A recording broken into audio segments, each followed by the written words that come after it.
Europe 1, 8h42. Nicolas Canteloup.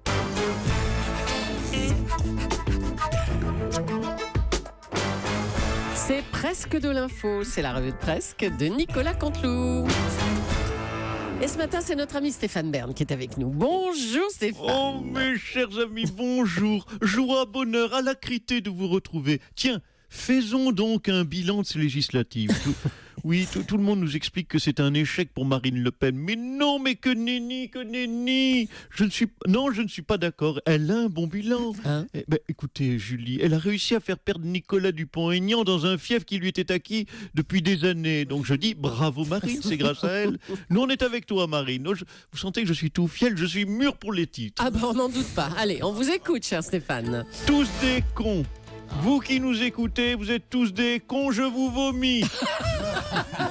Oh, ça fait du bien de le dire de temps en temps. Non, certes, c'est un peu violent, je vous l'accorde. Ah oui. Mais je vous rassure, on s'inclut dedans. Hein. C'est le diagnostic, en fait, d'Henri Guénaud pour tous les électeurs, et ils sont nombreux, qui n'ont pas trouvé évitant de voter pour Henri Guénaud, pour Riton la belle plume. Oh, le mauvais joueur. Donc nous sommes quand même un peu plus, puisqu'il y a eu 4% qui ont voté, nous sommes 96% de cons.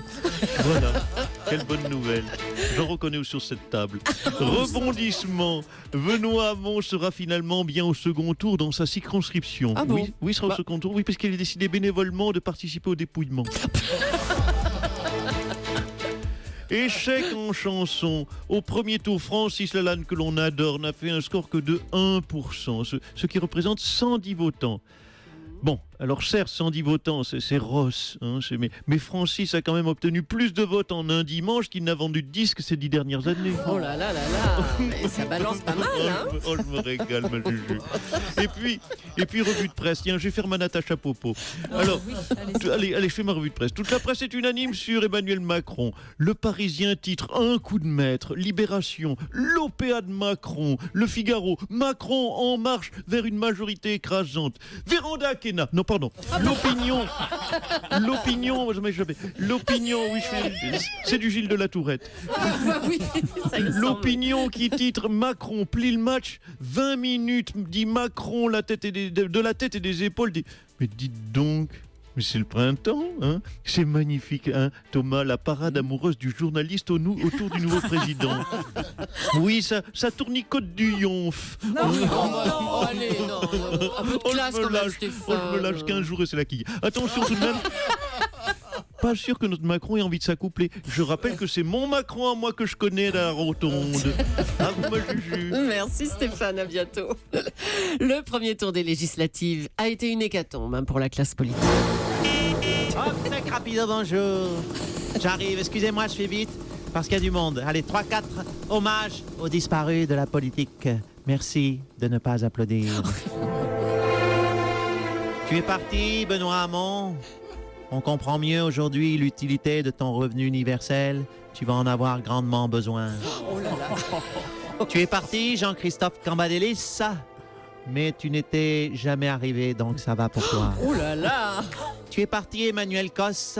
Après Denis Baupin, ce sont les électeurs qui sont allés voir une autre.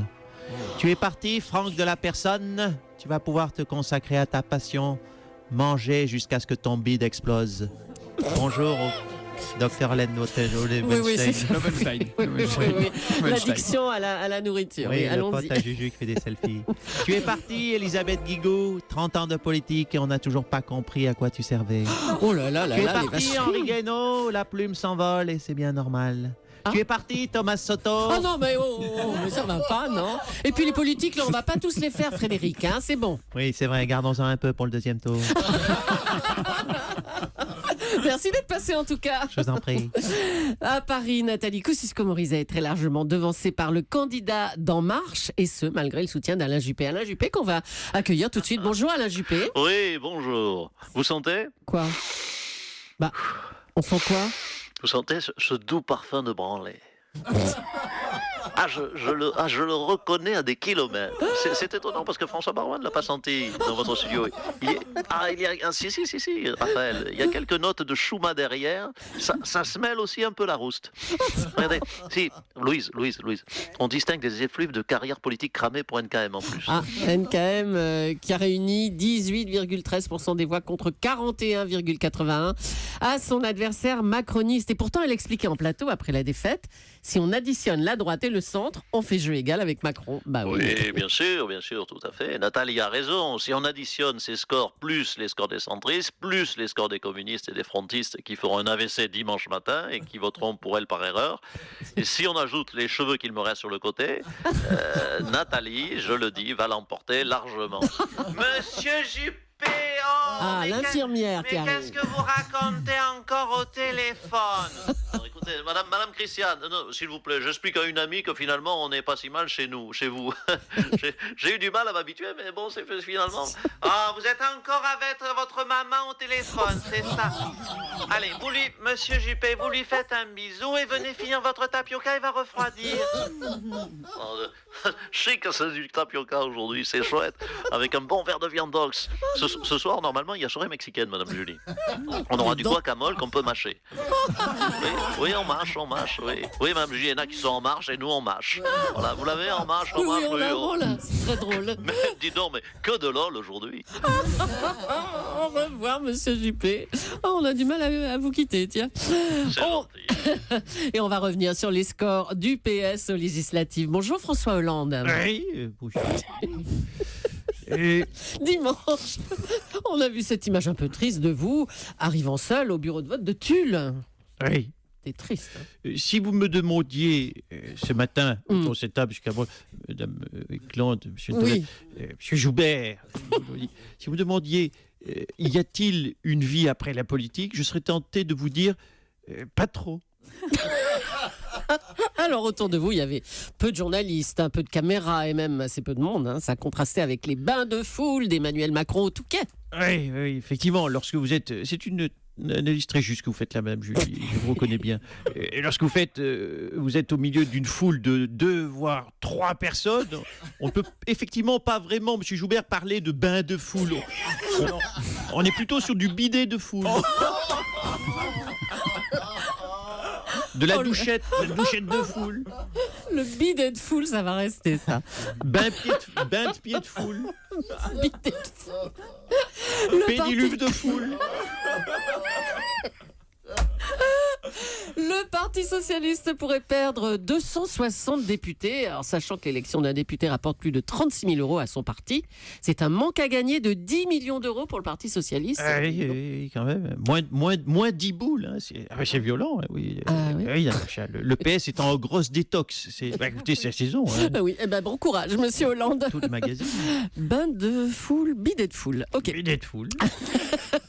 Emmanuel Macron aura une telle majorité à l'Assemblée nationale qu'il pourra même se passer du vote des élus du MoDem. C'est ce qu'on dit. François Bayrou, vous perdez beaucoup de poids du coup. Hein. Une réaction peut-être ce matin? Je peux vous dire que ça fait mal au cul. Oh, écoutez, soyez poli quand même. Écoutez, ne commencez pas. Ça fait mal au cul. Ça fait mal au cultivateur que je suis.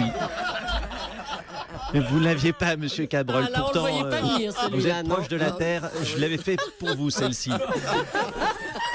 Mal au cultivateur que je suis, car depuis des mois, Monsieur Joubert, je semais des graines et je comptais bien récolter le fruit un jour de mon travail.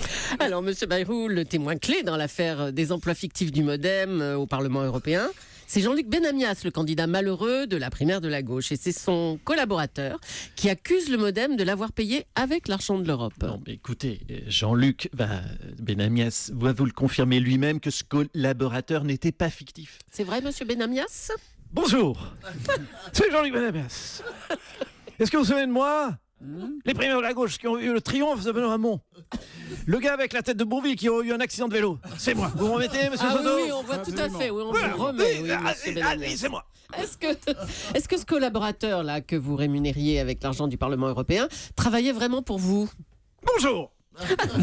C'est Jean-Luc Benamias. Bien sûr qu'il travaillait pour moi. Il me roulait des joints dans le Thalys quand j'allais à Bruxelles. Et je dois dire qu'il repassait fort bien mon béret quand je faisais des spectacles de sosie de Bourville. Merci beaucoup à Nicolas Canteloup et à ses auteurs. Ah oui, Philippe Cavrivière, Laurent Vassilian et Arnaud Demange, bravo. Et à demain matin, 8h40.